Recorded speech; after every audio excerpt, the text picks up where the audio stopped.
News of the Times. The Harley Street Mystery. Welcome to News of the Times. In today's episode, it is 1880, and prestigious Harley Street, London, has uncovered a mystery. The latest butler, whose quarters are across from the cellar, is plagued by a terrible smell. Deciding once and for all to get to the bottom of it, he finds behind the cistern in the cellar a large cask with several empty seltzer water bottles on top of it. Thinking that the cask itself will only contain more empty bottles, he opens it up, only to find the nearly naked body of a woman who has been covered in lime. The mystery gripped the papers and brought in Scotland Yard. We take a look at the background and the mystery of the naked woman's body sealed in a cask at prestigious Harley Street in today's episode. And for those who like to walk on the wild side, today's further particular story is another type of mystery, this time from 1820, where a teenage girl, the servant of the house, stands accused of repeatedly setting a house and people within it on fire in an inexplicable way. We hope that you enjoy the show.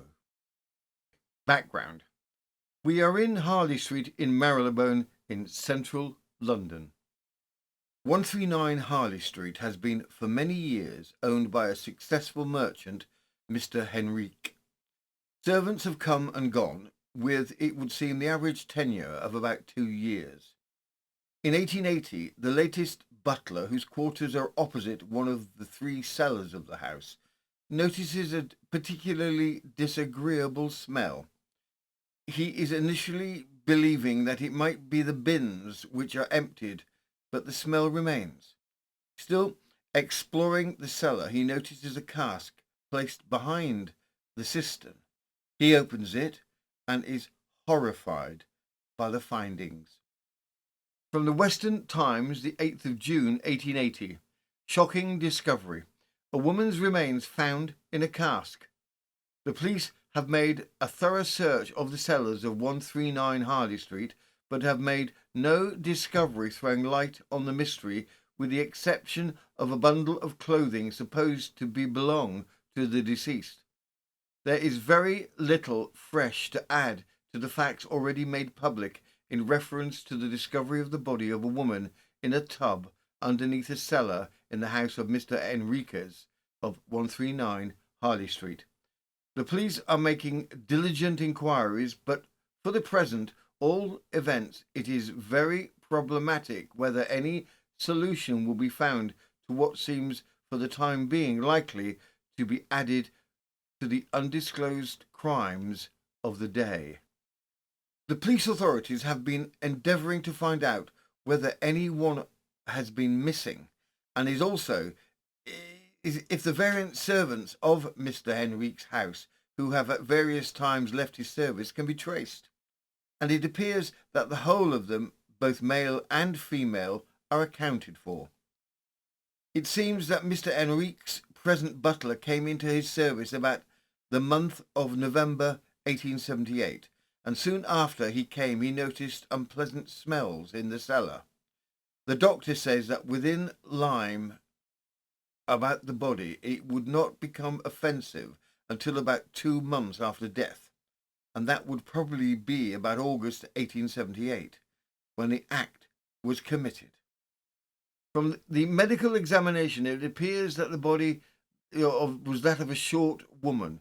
When put into the tub, it had on a chemise, drawers, stockings, and garters, as portions of these garments had been found adhering to the body, and the materials are of a common description, indicating that the victim was of a humble position in life.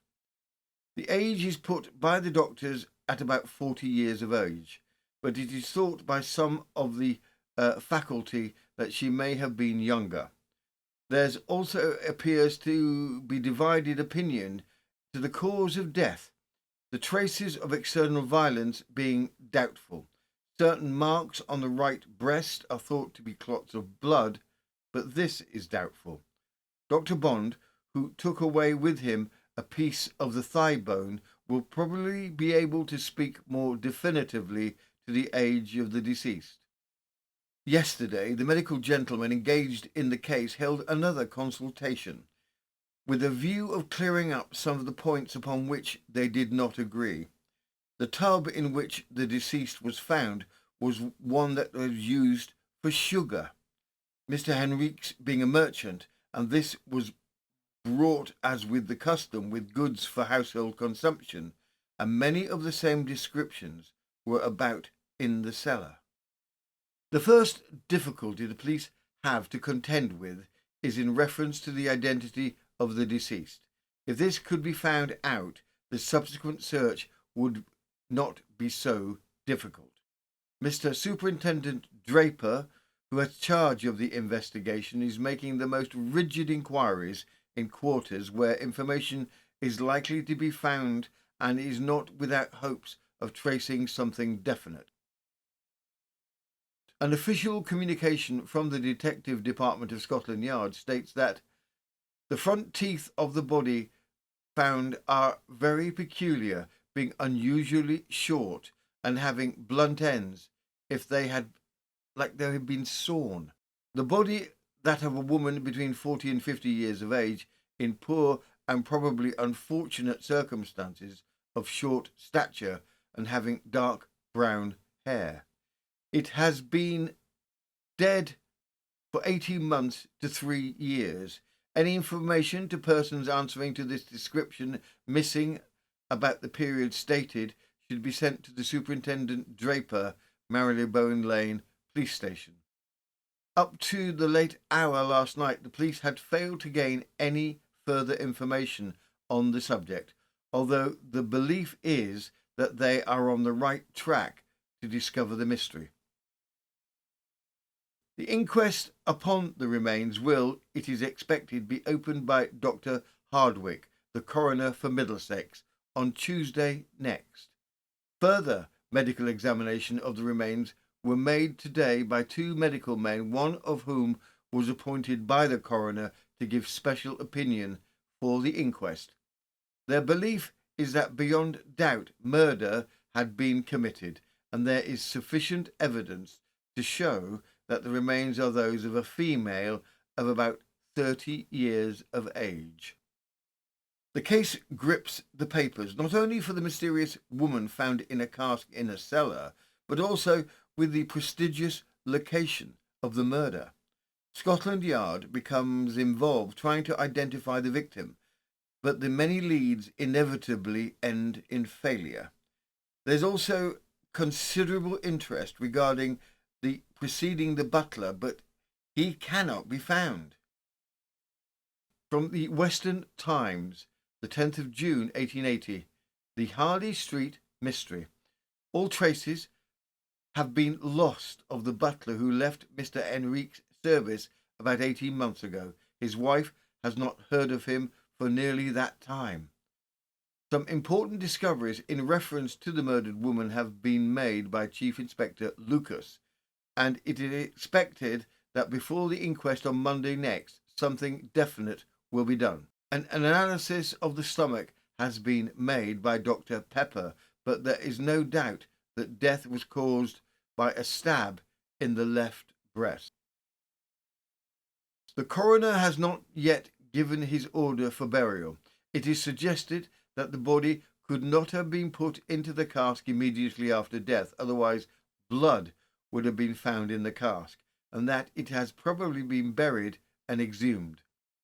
Later information would seem to indicate that the police are not yet on the right track. A woman known to have been a frequent visitor at the house and an acquaintance of one of the former servants has been missing for 2 years, and her age and station correspond with the remains, and was thought that the body found was that of this woman. It was, however, ascertained tonight that she was alive and well.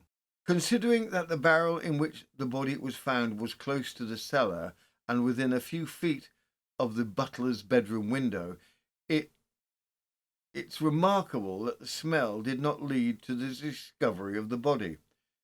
The smell described as worse than that of other remains similarly discovered. The inquest carries on with the evidence being given by the owner of the house, Mr. Henrique, as well as the butler. The cause of death is confirmed to be a stab above the heart. Estimates regarding time of death vary widely, placing the death up to 3 years prior at the latest. From the Illustrated Police News, the 19th of June, 1880. The Harley Street Mystery. Inquest of the remains. Important evidence of the doctors. Dr. Hardwick, coroner for Central Middlesex, opens an inquiry on Monday week at the Buffalo's Head in Marylebone Road into the circumstances attending the death of an unknown female whose body was found concealed in a tub in a cellar at 139 Harley Street on Thursday, the 3rd inst. Chief Inspector Lucas and Sergeant Cloak attended to watch the case on behalf of the police authorities. The jury having viewed the body, the coroner proceeded to take evidence. Mr. Jacob Henrique, the first witness called, said, "I live at 139 Harley Street and Emma Merchant. I have..." Again. Mr. Jacob Henrique, the first witness called, said, "I live at 139 Harley Street and am a merchant. I have lived there for over 20 years. On Tuesday last, I was at breakfast when the butler came and told me he wanted to speak to me particularly. I went outside the dining room and said, 'What happened?' He replied, 'We have found the remains of something concealed in a barrel.' I did not go downstairs, but said, 'Send for the police. There is one at the end of the street.' Shortly afterwards, 2 policemen came and went down into the area, and then I went down to the cellar and they pointed out a barrel to me. Nothing was done until an inspector who had been sent for came. I saw the barrel in front of the cellar door. In the area there are several cellars, and it was in an inner cellar which was used as a knife room and where boots and knives were cleaned every morning that the remains were found. The police sent for a medical man, and I have since heard that the remains of a human being in a decomposed state were found in the barrel. I cannot give any clue to the mystery. My present butler has been with me for about 18 months. I have given information to the police as to the dates and names of the servants who have been in my employ for the past 3 years. I leave my home for about 6 weeks every autumn. The same persons have kept charge of the house on those occasions for 4 years. I have had the area whitewashed every spring, and the painting has been done in the autumn. I have not noticed any unpleasant smells, but when the butler first came, he complained of their existence. I was satisfied they did not come from the drains, as I have had them attended to. It was suggested that the dustbin might be the cause, and I then had that seen too. John Spendlove, butler, in the employ of Mr. Henriques, deposed, I have been in the service at 139 Harley Street for about 18 months. I'm married, and my wife lives at Wimbledon. My pantry and bedroom are downstairs in the front of the house. I usually sleep in the house and go home once a month. When I first went to Harley Street, I noticed some smells which at first appeared to come from the closet. The drains were not looked into in my time, but the dustbin was attended to. The smells did not leave after the dustbins had been cleaned. The cellar is opposite to my room, and there are 3 cellars in the area, 2 for coal, and the other contains the closet, the boathouse, and the cistern. The footman cleans the boots, but I do not know whether he had noticed the smell. On Thursday morning, I went into the cellar to see if there was anything to be cleared away, as we kept wine cases there, and I determined to remove the tub which stood under the cistern against the wall. The farther part of the cellar is partitioned off. The tub had been there ever since I came, and I thought it was full of empty seltzer water bottles, as there were some on the top. I had often seen it, and that morning I thought I would move it to see what it did contain. It was not quite daylight at the time. Having moved the bottles, I saw what at first I thought was an effigy. I then called the footman, and we concluded that it was a human being. We at once told Mr. Enriquez. The police brought that up to the door. I did not know the butler, who was at 139 Harley Street before me. I have seen him once or twice. I believe his name is Henry Smith. I do not know where he is. He called at the house once or twice about his character references, and it was then that I saw him. Furious searches continue in trying to trace the identity of the victim, but to no avail. The previous butler is traced and brought forward to give evidence at the inquest. His evidence is quite peculiar, but for some reason not understood by the press at the time, his evidence is not investigated in more detail.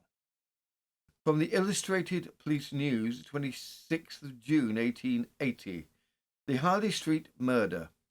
Henry Smith, the former butler at 139 Harley Street, was then called. He said, "I live now at Kingston in Her Majesty's service in the 3rd Surrey Militia. I joined on the 25th of May.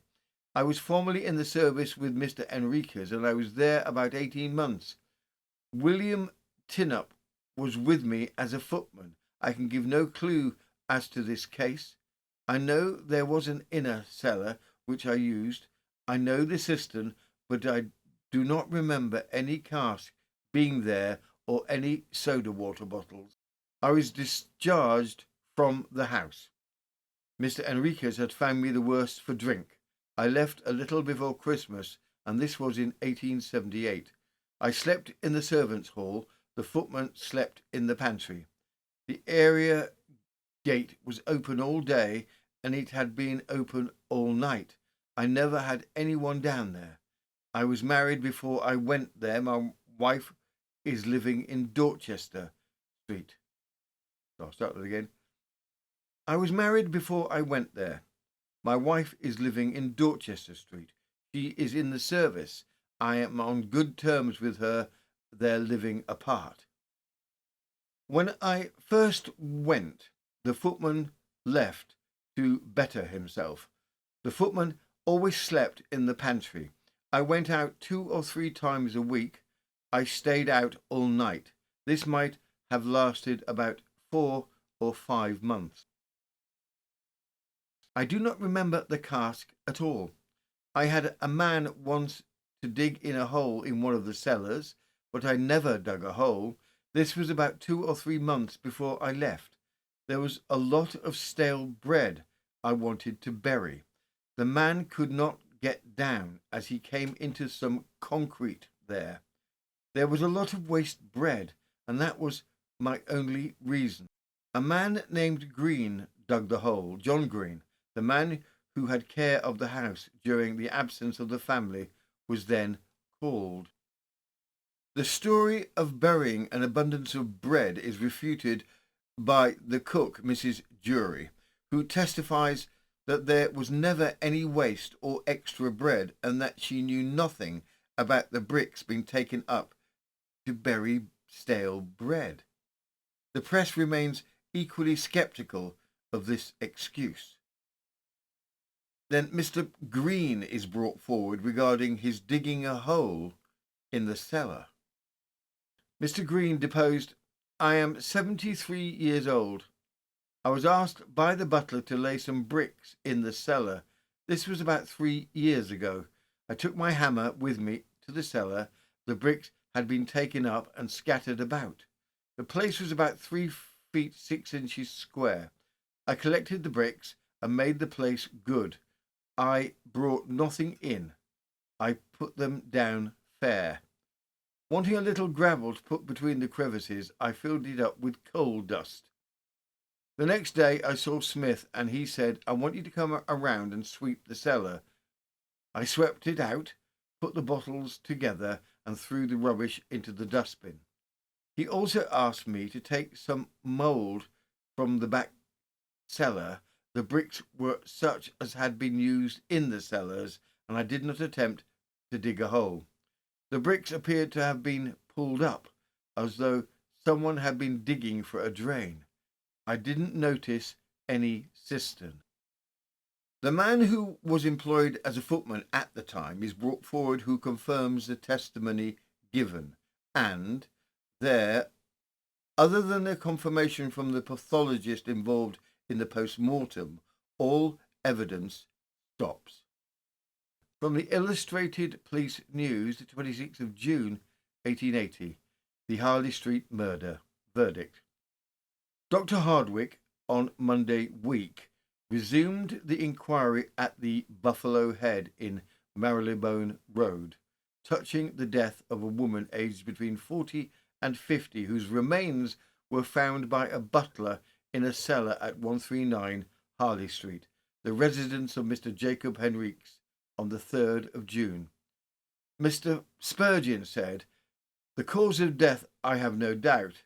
That's the stab in the left breast, entering between the 4th and 5th ribs. In the absence of the viscera, I should say that this was the cause.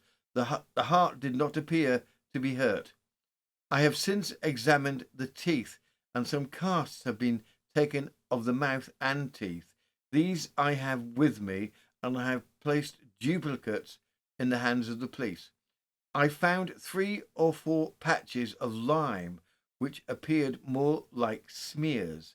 I was present when the cellar was examined, and there were found an old table knife, 2 old pokers, and a piece of rope. The rope is about the thickness of my finger, and it appeared to have been used for tying up packages."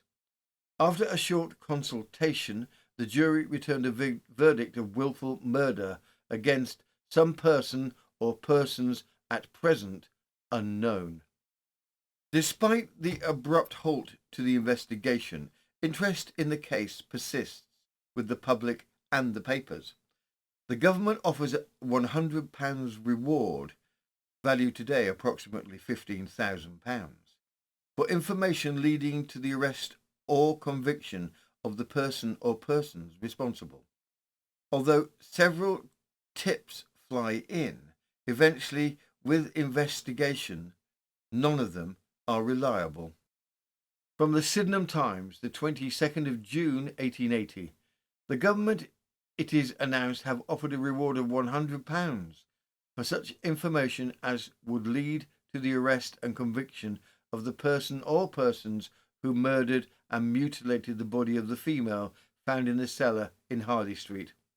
But there is not much possibility that the offer will have the desired effect. The inability to obtain any identification of the body is the greatest obstacle in the way of the investigation. From time to time, the London police are stated to have obtained clues, but these clues generally, invariably end in nothing. It looks as if the Harley Street mystery we were doomed to remain a mystery long enough.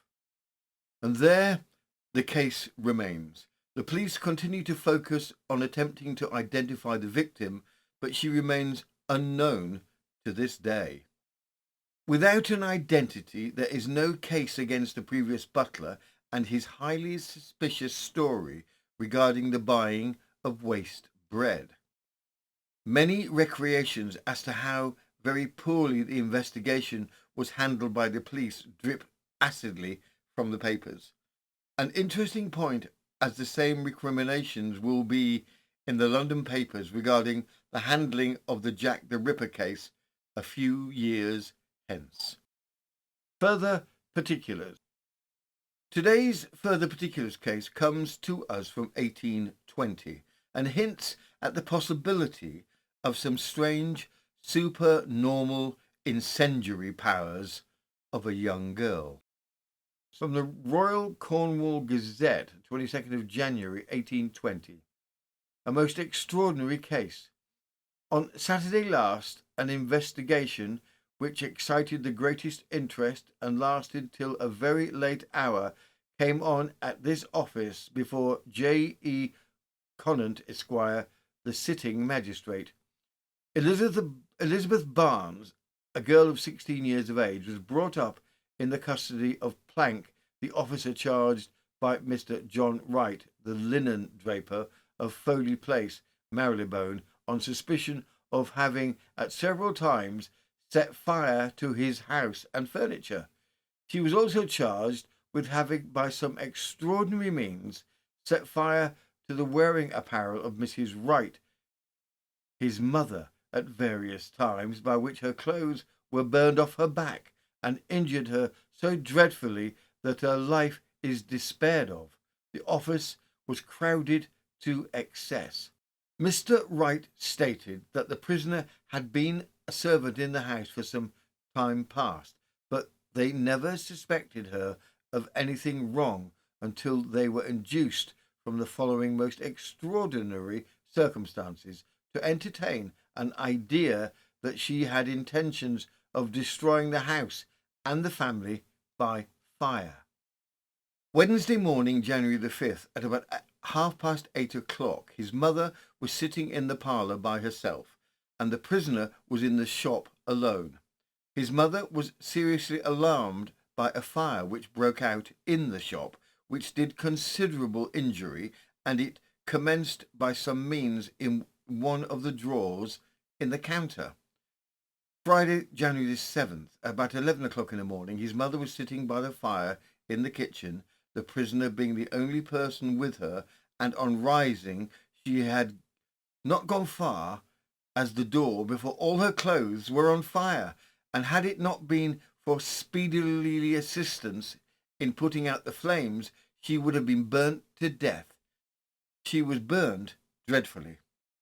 The next day, Saturday, at about 12 o'clock in the morning, on witness's return home, he had not been long in the place before he was alarmed by the dreadful screams of his mother, who was in the kitchen. He proceeded there and again found her enveloped in flames. He succeeded in putting them out, and there was scarcely any fire in the grate at the time. The prisoner was the only person with her, and when her clothes caught fire, his mother was more than 8 feet from the grate. No suspicion was at this time formed on the prisoner, and she was ordered to protect his mother. On the Sunday he was in the parlour, and his mother and the prisoner were in the kitchen together. But being alarmed by her screams, he ran downstairs and found her again covered with flames. He put a rug over her and put the fire out, by which he saved her life. Part of her clothes were burnt to a cinder, and her flesh was materially injured. The prisoner had just left the kitchen at the time this happened, and when his mother was crossing the kitchen, she found herself again in flames. Her clothes were burned off her back. She did not know by what means she caught fire, but was fully confident that no spark flew on her. She thought something supernatural attended her. She described when the flames touched her skin that she felt it like knives crossing her. The prisoner, when this happened, burst out laughing, and although Mrs. W.'s life was in peril, the presumption on his mind was that the prisoner had thrown something on her to cause the burning. On the Sunday, his mother was placed under the protection of his sister, but happening to go into the kitchen where the prisoner was, her clothes by some unknown means again caught fire. Her violent screams alarmed Miss Wright, who went downstairs and found her mother all in flames. She tore off her clothes as well as she could, but she was injured so dreadfully by the fire that she was put to bed. They left her apparently asleep, but in a short time after they were again alarmed by her screams, and on going upstairs they found her bed surrounded by fire, the bed and the curtains being all in a blaze, and she attempting to extinguish them. The house and the property were much injured. The prisoner was afterwards sent upstairs, and she came down again saying the room was all on fire. They went upstairs and found one of the rooms all in flames. They were without much difficulty put out. The next alarm was on Tuesday evening at about 8:30. When he returned home, his sister met him and said the place had been in the utmost confusion and again on fire. The counter, a fixture, was literally destroyed, and the place was filled with smoke and fire. On proceeding to the vault, he found the coals all on fire. Engines arrived, and it was put out. The drawer was lying there. The family were now in a serious state of alarm, and Mr. Eden, a neighbour, proposed sitting up all night with Miss Wright to watch the house. The prisoner was ordered to go to bed at 11:00, at which time she went, but she shortly returned begging them to go upstairs, that Mr. Bannister's room, one of the lodgers, was on fire. They went upstairs to Mr. Bannister's room and found him going to bed, and calling out fire. They were not satisfied, as they smelt fire, and the witness opened his sister's bedroom door when he was nearly knocked down by the flames and smoke rushing upon him. The room was filled with smoke, thick and dense, and the room all in a blaze. He went to a mahogany chest of drawers the day after, all of which were locked for except one, on opening which the flames rushed out on him, and the drawers partly were burnt to a cinder. At 4:00 in the afternoon the same day, another fire broke out in the same room, although firemen were employed to stay in the house, and they had stopped up the preceding night. The following morning, at about 11:00, another fire broke out in an apartment upstairs and did considerable injury. The prisoner, on the discovery of the fire, was seen close by the door under very suspicious circumstances, and he ordered her instantly to quit the house. He spoke to Mr. Lockin of the fire office. The officers of this establishment were employed to make every inquiry, and since the prisoner had quitted the house, they had not undergone the least alarm. His mother was confined to her bed, and was under the care of a surgeon, without the least hopes of recovery. Miss Wright attended in a very weak condition, and corroborated everything her brother had stated. Plank, the officer here, stated that he had made every inquiry into the characters of the lodgers, which were very good. Mr. Bannister, one of the lodgers, said he was a porter in the employ of Mr. Irvine, a hatter, of Oxford Street. On the night of the fire he heard some person walking in the apartment above him, and afterwards he heard them come down, and he heard them enter Miss Wright's chamber. He thought it was the prisoner. Shortly after, he was alarmed by hearing the chamber was on fire. It was adjoining his apartment. Mrs. Bannister corroborated the above. The prisoner, in her defence, denied the charge and said her mistress's clothing caught fire accidentally. She knew nothing of the other accident. Mr. Contant said of all the cases he had ever heard of, he never knew of one to equal the above in atrocity, and he had no doubt that the prisoner was guilty of something which he was afraid could not be brought home against her without the attendance of Mrs. Wright. The evidence was defective unless it came from her own mouth. She, being unable to attend, and taking the prisoner's youth into consideration, he would order her to find bail to keep the peace towards her until Mrs. Wright was able to attend herself. Mr. W. assured the magistrate that he would use every entreaty to make her come forward, but her situation at present was most dangerous. That concludes this episode of the Harley Street Mystery. We really hope you enjoyed the show. If you did enjoy this show, we would be really grateful if you could like and subscribe to our channel. The likes and subscriptions help to keep our small channel alive. Do be sure to check out our community posts on our channel page every Sunday, which will tell you what episodes are coming up the following week. And if you have a liking for the lighter side of Georgian, Victorian and Edwardian stories, check out our sister channel, Chronicle of the Times. The link is on our channel page and below. Thank you again, everyone. See you next time. This has been News of the Times, and I am Robin Coles.